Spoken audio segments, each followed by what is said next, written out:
Today in the lug nut, I'm going to show you turn one of these back into one of these. Alright, first things first, let's make sure that end is not plugged into the wall, because that'd be a completely different video we'd be making. So, we got this other end all snipped off, ready to go.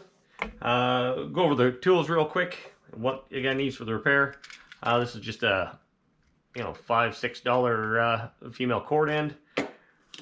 Just a simple pocket knife, Phillips number 2, screwdriver, and a pair of side cutters. This is the auto stripping style, and another pair of side cutters. So what we'll do is we'll just pull the new plug apart. All right, so there's the inside portion. This is the back half of the plug. Right away, we'll just make sure those screws are backed off enough that you can slide that onto the cord. All right, so first up, what you need to do, you need to remove some of this blue insulation, or it could be black, green, orange, whichever color your cord is. Now, I use a knife for that. What you want to be really careful. I'll show you what not to do. I've seen lots of guys just really quickly go through, put a score in there, and they hope that they don't cut. So you'll go through and you'll pull the shielding, you'll bend these back, and if you see a nick like that, cut it off, start again. You do not want this insulation cut up here. Water can get in and penetrate, go into that inner core and cause you issues. So we'll just trim this off. All right, so you want to take it back about 1.25 inches. Right about there. I'll just very gently run my knife around. You get a little bit older cord like this, and it will you can score it, and it'll actually kind of snap if you get her just right. That one's not quite. You can see it's kind of white in the middle there. It's just that stretching. Just walk my knife around there under tension, and then that will come off nicely. So. And we'll check those wires, make sure I didn't make a mistake. There we go. And all good. All right, next up, we'll get rid of this white insulation. I'll use a good pair of side cutters for this. Last thing I want to do is slip and nick any of these wires with a knife. So we've already got the back half of the plug on. We're going to go through. I'm just going to start to strip this back a little bit. There we go. One. There. All the right length. Give them all a little twist. Now I always, just out of habit, start with the grain or the ground.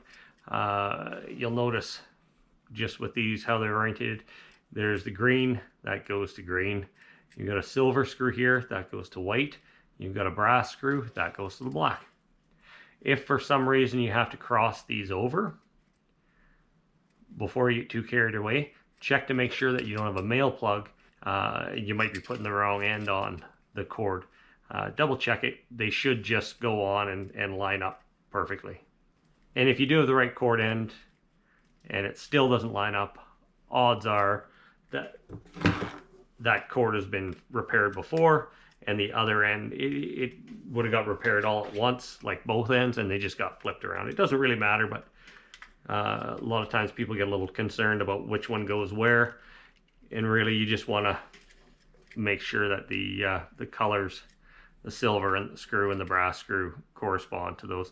This plug actually, if you look close, kind of right in there, there's a little W for white, of course. So there, what you don't want to happen is to force these in and have a couple strands sticking off to the side, sticking off like that. And then you get one over there. This is where you want to be really careful, because what'll happen is then they'll just arc across and you'll be blowing breakers like crazy, and you'll be wondering, well, how come my vehicle's cold every morning and block heater's not working?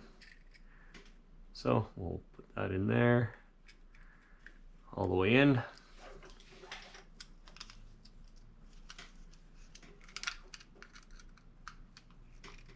Snug that up. It's not actually this hard to do to line all this stuff up, but trying to do it so the camera can see is a little harder. Now, I obviously got distracted and did not tighten up the green one. As you saw, that just came out. So we'll go back and we'll fix that. All right, there we go. All in there. Now we'll slide that back half up. Now these have a little tab right there, and that'll line up, of course, with the corresponding little receptacle there. It'll pop right in place, hold it together.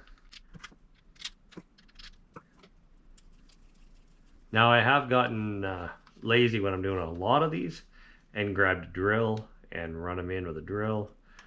Depending on the quality of the receptacle, which these are not a high quality version, this plastic is, I found it the hard way the other day with one of them.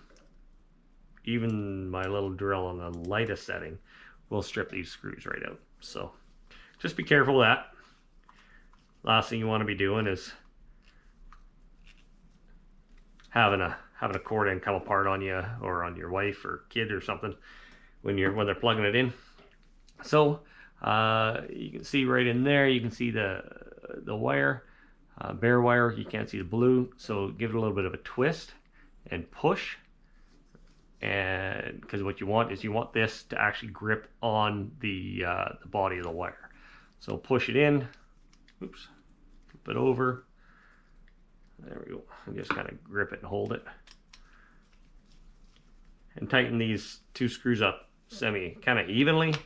If you tighten up one side all the way and the other, then you go to tighten up the next side, it'll actually it'll just be grabbing by like two little threads in that plastic, and right away you'll go whoop, and it'll just strip right out on you. Okay, so all that's left, got that plugged in. Now we'll just grab something, we'll test it out, make sure it works. Grab this big old 7-inch angle grinder.